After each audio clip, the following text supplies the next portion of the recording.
ओम श्री परमात्मने नमः। जय श्री कृष्ण मित्रों। आज हम अपनी इस यात्रा के 54वें दिन में प्रवेश करते हैं और पांचवा श्लोक लेके आपके सामने प्रस्तुत हूँ। प्रसंग यह है कि अर्जुन यहाँ पर दलील दे रहे हैं या तर्क दे रहे हैं कि पूजनीय गुरुजनों की हत्या करके मिला हुआ वैभव वास्तव में रक्त से सना हुआ होगा। तो श्लोक में बढ़ते हैं।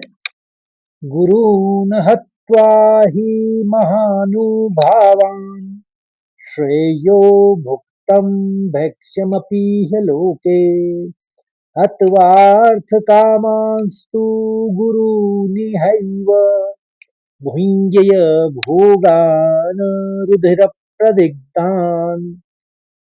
एक बार और सुनिए। गुरून् हत्वा हि महानुभावान् श्रेयो भुक्तं भैक्ष्यमपीह लोके हत्वार्थकामांस्तु गुरूनिहैव भुञ्जय भोगान् रुधिरप्रदिग्धान्। अब चरणबद्ध तरीके से इस श्लोक को समझते हैं। इस श्लोक में आपने एक चीज जरूर देखी होगी कि ये 4 लाइन वाला श्लोक है और इसके भी 4 ही चरण हैं। हम पढ़ेंगे 4 ही चरण, लेकिन ये 4 लाइनों में लिखा हुआ है, 4 पंक्तियों में लिखा हुआ है। तो अब एक-एक लाइन का ही हम उच्चारण सीखेंगे इसमें। पहले लाइन में, पहली पंक्ति में गुरून् हत्वा हि महानुभावान्, ये सीधा-सीधा आप पढ़ लेंगे। हत्वा आपको जरा सा दो त का उच्चारण करना है, हत करना है, फिर त्वा आगे देना है। गुरून् हत्वा हि महानुभावान्।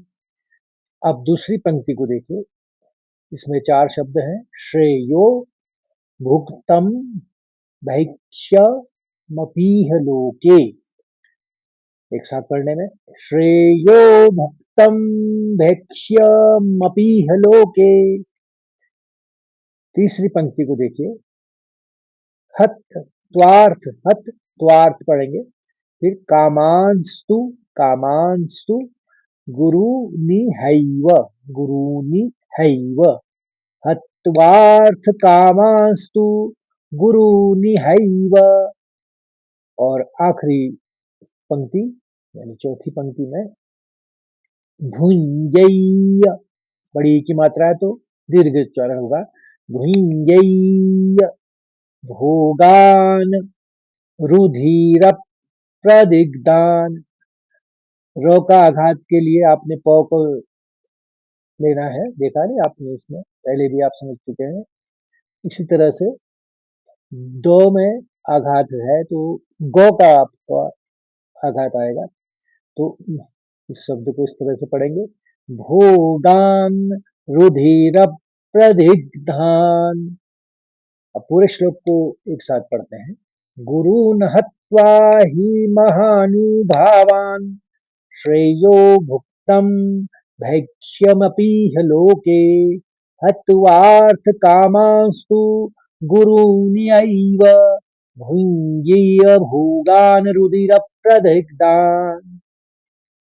एक बार और। गुरून् हत्वा हि महानुभावान् श्रेयो भुक्तं भैक्ष्यमपीह लोके हत्वार्थकामांस्तु गुरूनिहैव भुञ्जय भोगान् रुधिरप्रदिग्धान्। अब इसके शब्दार्थ और भावार्थ को समझते हैं।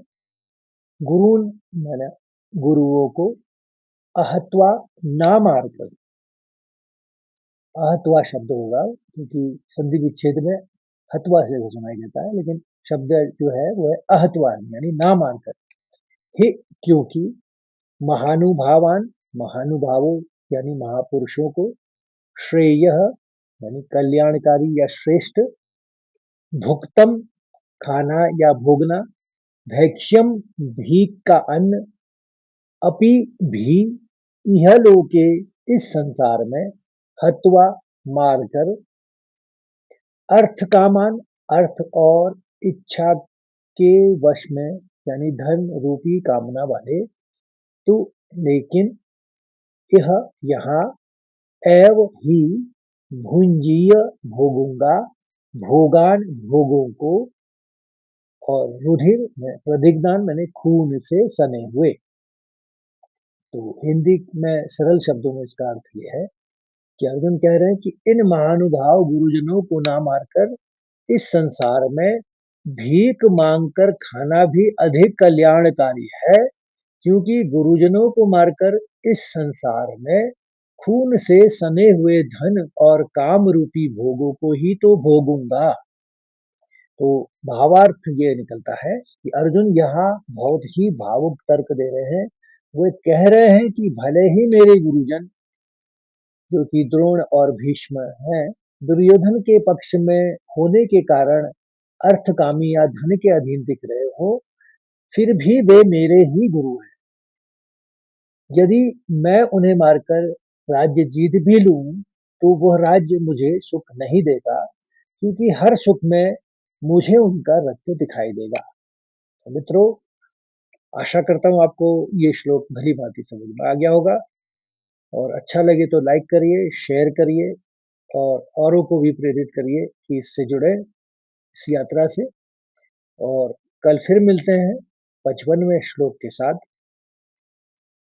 तब तक के लिए जय श्री कृष्ण, राधे राधे।